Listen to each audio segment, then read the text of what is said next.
ఇంకా తర్వాత నర్సంపేట నియోజకవర్గాన్ని చూద్దాం. మొత్తం ఎంటైర్ తెలంగాణలోనే నర్సంపేట నియోజకవర్గంలో అత్యధిక తక్కువ రెడ్డి ఓటర్లు ఉన్న నియోజకవర్గం నర్సంపేటనే. ఇక వరంగల్ జిల్లా జనరల్ నియోజకవర్గంగా ఉంది.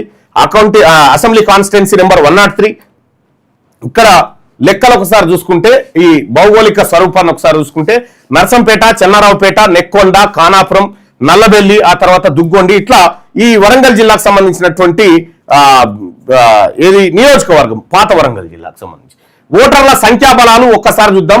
మొత్తం నర్సంపేట నియోజకవర్గంలో మొత్తం ఓటర్లు 2,32,519 2,32,519 మంది ఓటర్లు ఉంటే 2,32,000లో రెడ్ల ఓట్లు దిగుతుంది. 5,366 ఓట్లు. 5,366 ఓట్లు అంటే ఒక పెద్ద ఊరు నర్సంపేటలో 2-3 వార్డులకు సంబంధించినటువంటి లెక్క ఇది. గంతే. ఈ 2,32,000 ఓట్లలో వీళ్ళు తీసేస్తే ఎన్ని మిగిలితే చెప్పుడు, మిగతా అంతా మనయిగా. ఇక్కడ ఈ నర్సంపేటలో 2,32,000 ఓట్లలో బీసీల ఓట్లు 1,43,403 61.6 ఓట్లు 61.67% ఓట్లు బీసీలే. రెడ్ల ఓట్లే కాదు. ఇగో ఈ తక్కడ మీరు చూసుకోరు, వాళ్ళ ఓట్లేంది మన ఓట్లేంది. ఇక్కడ ఈ ఈ నర్సంపేట నియోజకవర్గాన్ని కనుక ఒకసారి పరీక్షిస్తే చాలా ఇంట్రెస్టింగ్ విషయాలు ఉంటాయి దీంట్లో. కనకరత్నమ్మ కాంగ్రెస్ పార్టీ నుంచి ఒకే సభ్యుడు నియోజకవర్గంగా ప్రారంభమైంది. అప్పుడు జిసభ ఉండేది, 2 సభ్యులు ఉండేది. ఒక నియోజకవర్గం నుంచి 2 ఎమ్మెల్యేలు అయ్యేటువంటి ఛాన్స్ ఉంది. ఒకటి రిజర్వ్డ్ స్థానం, ఒకటి జనరల్ స్థానం కింద. అది పోయి 1957లో కనకరత్నమ్మ కాంగ్రెస్ పార్టీ నుంచి గెలిచింది.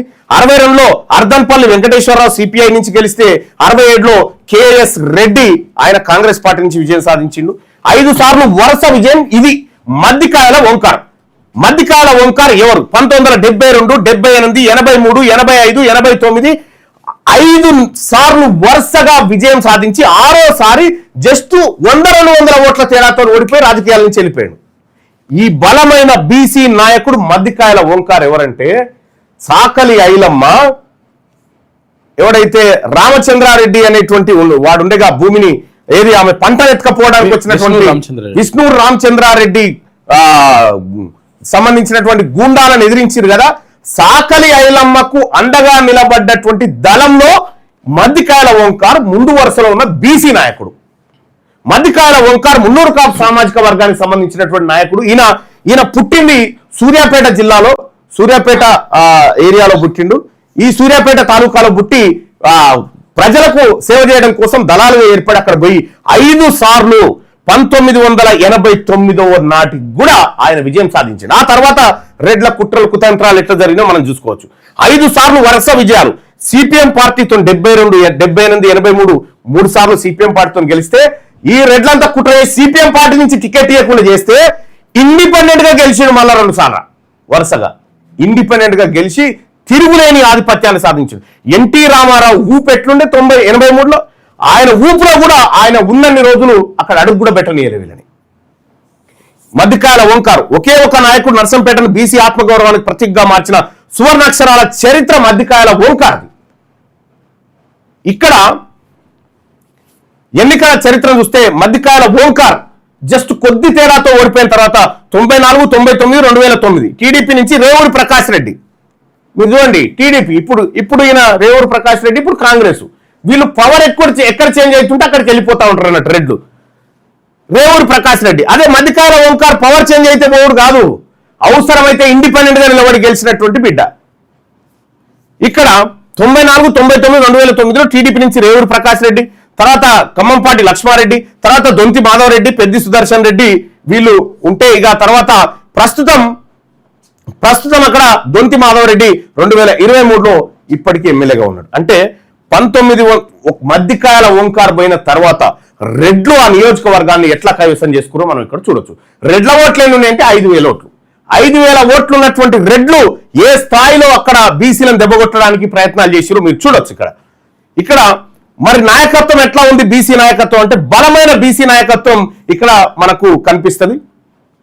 డాగల శ్రీనివాస్ ముదిరాజ్ బీసీ సంక్షేమ సంఘం వరంగల్ జిల్లా అధ్యక్షుడిగా పనిచేస్తున్నారు. నర్సంపేట నియోజకవర్గ ఇన్ఛార్జు, బీసీజేఏసీ జిల్లా చైర్మన్ గా బలమైన ఉద్యమం వాయిస్తున్నటువంటి డాగల శ్రీనివాస్ ముదిరాజ్ ఉన్నాడు. అక్కడ పొన్న మొగిలి ఉన్నాడు, బీసీ సీనియర్ నాయకుడుగా 2001 నుంచి రాజకీయాల్లో ఉన్నటువంటి వ్యక్తి. నాగల్లి వెంకటనారాయణ గౌడ్ నర్సంపేట టౌన్ బీఆర్ఎస్ అధ్యక్షుడిగా పనిచేస్తున్నటువంటి వ్యక్తి నాగల్లి నారాయణ గౌడ్ లాంటి వాళ్ళు ఉన్నారు. ఇంకా ఆలు కాకుండా ముత్తినేని వెంకన్న, రాజేందర్ బత్తిని, వీళ్ళందరూ కూడా పెండెం శ్రీలక్ష్మి, గటిక అజయ్, వీళ్ళందరూ కూడా బలమైన బీసీ నాయకత్వంగా మనకు నర్సంపేటలో కనిపిస్తారు. ఇక వీళ్ళు కాకుండా కడారి సురేష్ యాదవ్, ఆ తర్వాత అంబటి శ్రీనివాస్ సీనియర్ అడ్వకేట్, చెన్నూరి రవి ముదిరాజ్ లాంటి వాళ్ళు బలమైన బీసీ నాయకత్వం నర్సంపేట నియోజకవర్గంలో ఇవాళ నాయకత్వాన్ని ఆ పదవులను ఏది ఎమ్మెల్యే స్థాయి కొట్లాడడానికి సిద్ధంగా ఉన్నటువంటిది. Maddikayala Omkar historical single point leadership, ఏక వ్యక్తి మహానాయకత్వం వహించాడు. నేరుగా అసెంబ్లీ స్థాయి విజయం మరియు శాసనసభలో ప్రాతినిధ్యం. నేను చెప్పిన కదా, నిజాం దాచిపెట్టినటువంటి ఫర్మానాను దాచిపెడితే 1972లో ల్యాండ్ సీలింగ్ యాక్ట్ తెస్తే మద్దికాయల ఓంకారే లేచి ఈ రెడ్లు వెలమలు రాత్రికి రాత్రే భార్యలకు విడాకులు ఇచ్చి ఇద్దరి పేరు మీద భూములు చేసినటువంటి పరిస్థితి. అప్పుడు మాట్లాడిన దాంట్లో మద్దికాయల ఓంకార్ చాలా కీలకమైనటువంటి నాయకుడు. నేను రీసెర్చ్ చేస్తున్నటువంటి టైంలో మద్దికాయల ఓంకార్ కు సంబంధించినటువంటి అసెంబ్లీ స్పీచెస్ తెప్పించుకొని చదివిన, ఏం మాట్లాడింది ఏం కథ అని. చాలా ఇంట్రెస్టింగ్ పాయింట్స్ ని మద్దికాయల ఓంకార్ లేవనెత్తిన. మద్దికాయల ఓంకార్ కు హ్యాట్సప్ చెప్పాలి బీసీ సమాజం అంతా. చాలా బలమైన ఒక నాయకుడు సొంత పార్టీ టికెట్ ఇవ్వకపోయినా పార్టీని పక్కకు పెట్టి ఇండిపెండెంట్ గా పోటీ చేసి ఒక్కసారి కాదు 2 సార్లు గెలిచిండు. 3వ సారి కూడా 100 ఓట్ల తేడాతోనే ఓడిపోయింది తప్ప తన రాజకీయ ప్రస్థానంలో ఎక్కడ కూడా ఎవరికి తల వంచలే. అది బీసీ లీడర్ కమిట్మెంట్. ఇక నర్సంపేటలో మీరు ఒకసారి చూస్తే 61.67% సంఖ్యాబలం బీసీలది, ఓట్ల సంఖ్యాబలం. నర్సంపేటలో నాయకత్వం ఉందా అనే ప్రశ్న కాదు, నాయకత్వం పుష్కలంగా ఉంది.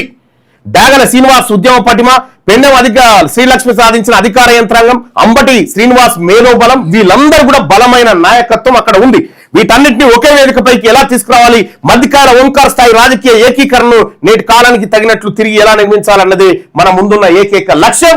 ఆ లక్ష్యం దిశగా నర్సంపేటలో రెడ్డి రాజకీయం భూస్థాపితం అయ్యేటువంటి రోజులు అతి త్వరలో మనకు కనిపిస్తాయి. ఇక ఈ నర్సంపేట నియోజకవర్గంలో పూర్తి స్థాయిలో బీసీలు రాబోయేటువంటి అసెంబ్లీ ఎన్నికల్లో ఎమ్మెల్యేలు కాబోతా ఉన్నారు.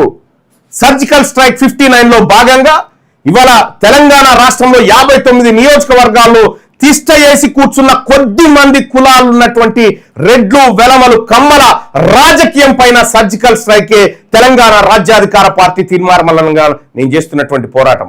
ఇక సగం తెలంగాణనే బాకీ ఉంది. 119 నియోజకవర్గాల్లో 59 నియోజకవర్గాలు మాత్రమే వాళ్ళు ఉన్నారు. ఈ 59 నియోజకవర్గాల్లో 96 లక్షల మంది బీసీ ఓటర్లు ఉంటే 8 లక్షల మంది రెడ్లు, వెలమలు, కమ్మలు ఉన్నారు. 96 లక్షల నుంచి ఒక్కడు ఎమ్మెల్యే కాలేకపోయాడు. 8 లక్షల నుంచి 59 మంది ఎమ్మెల్యేలు అయ్యారు. ఇదే మా సర్జికల్ స్ట్రైక్. రేపు రాబోయే రోజుల్లో చేయబోతున్న పోరాటం ఇదే. అందుకోసమే సర్జికల్ స్ట్రైక్ 59ని ప్రారంభిస్తా ఉన్నాం. దాని మీద పోరాటం చేస్తాం.